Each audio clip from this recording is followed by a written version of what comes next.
আমাদের একজন শিক্ষামন্ত্রী আমরা পেয়েছি, স্ট্যান্ডবাজিতে উস্তাদ এবং টেন্ডারবাজিতে উস্তাদ। ক্যামেরা স্ট্যান্ডবাজি, পিয়ার স্ট্যান্ড। মাননীয় শিক্ষামন্ত্রী সব জায়গায় গিয়ে বলে নকল আর চলবে না।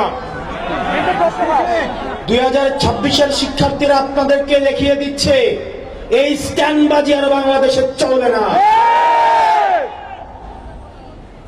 হাঁটু সমান পানিতে, বুক সমান পানিতে 2026 সালের এইচএসসি পরীক্ষার্থীদের আপনি ডুবিয়ে ডুবিয়ে আপনি পরীক্ষা দিতে বাধ্য করেছেন। এবং একটা পরীক্ষার প্রশ্ন আপনি প্রণয়ন করেছেন। আপনি পরীক্ষার প্রশ্নের মধ্যে 2টা সৃজনশীলে আপনি ভুল দিয়ে রেখেছেন। একটা পরীক্ষার্থীর তখন মানসিক অবস্থা কি ধরনের হয় একবার চিন্তা করেন।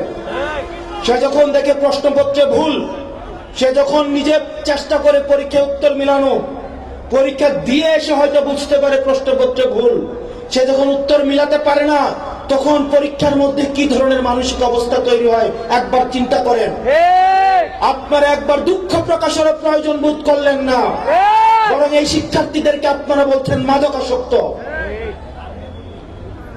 এই শিক্ষামন্ত্রী, আপনি যাদেরকে ফার্মের মুরগি বলছেন, এই ফার্মের মুরগিরা রাস্তায় এসেছে বলে আজকে শিক্ষামন্ত্রী হয়েছেন। এই ফার্মের মুরগিরা রাস্তায় নেমে এসছে বলেই শিলং থেকে এসে সংবিধান বিশেষজ্ঞ হয়েছে। এই ফার্মের মুরগিরা রাস্তায় এসেছে বলেই আজকে লন্ডন থেকে এসে বাংলাদেশের প্রধানমন্ত্রিত্ব করছে। শিক্ষামন্ত্রীকে বলবো, শিক্ষার্থীরা গিনিপিগ নয়। শিক্ষার্থীদেরকে নিয়ে এক্সপেরিমেন্ট বন্ধ করুন।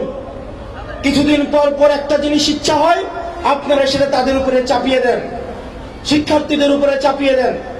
এই শিক্ষার্থীদের আপনাদের এক্সপেরিমেন্টাল টুল না, যে যখন ইচ্ছে তাদেরকে নিয়ে এক্সপেরিমেন্ট করবেন, এক্সপেরিমেন্ট ফেল করলে আবার সে এক্সপেরিমেন্ট তুলে নেবেন। কারণ আপনাদের সন্তানরা দেশে পড়াশোনা করে না, আপনাদের সন্তানরে আপনারা বিদেশে রেখে পড়াশোনা করান। পরের সন্তানদেরকে রাস্তায় রেখে রাজনীতি করাবেন, পরের সন্তানের ভবিষ্যৎকে নষ্ট করবেন, পরের সন্তানদেরকে নিয়ে এক্সপেরিমেন্ট করবেন। এই বাংলাদেশ নিয়ে এক্সপেরিমেন্ট আর আমরা আপনাদেরকে করতে দিব না। নগদ নিয়ে এলো হার না মানা হার অফার।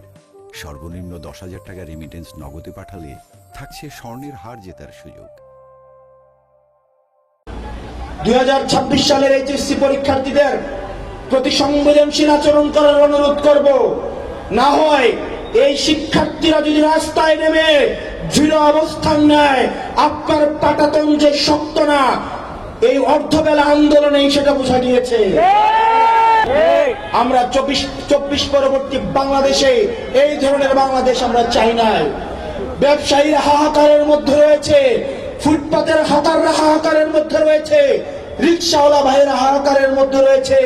200 টাকা ইনকাম করলে 50 টাকা বিএনপি ছাত্রদল যুবদলকে চাঁদা দিতে হয়, স্থানীয় এমপিদেরকে চাঁদা দিতে হয়। এই চাঁদাবাজির বাংলাদেশ আর চলবে না। আপনারা যদি মনে করে থাকেন এই চাঁদাবাজির যাত্রা আপনারা অব্যাহত রাখবেন, মনে করার দরকার নাই এভাবে বেশি দিন খাইতে পারবেন। হাসিনার হয়তো 17 বছর লাগছে। আপনারা এটা বলেন সত্য, প্রত্যেক দিন জুলাই হয় না, প্রত্যেক বছর জুলাই হয় না, কিন্তু যখন জুলাই হয় তখন পালানোর জায়গা পাবেন না। হাসিনার জন্য ইন্ডিয়া ছিল। আপনারা বলেন আপনারা বাংলাদেশ পন্থী দল, আপনাদেরকে আমাদেরকে ইন্ডিয়াও নিবে না, পাকিস্তানও নিবে না, আমাদেরকে এই দেশের মধ্যেই থাকতে হবে।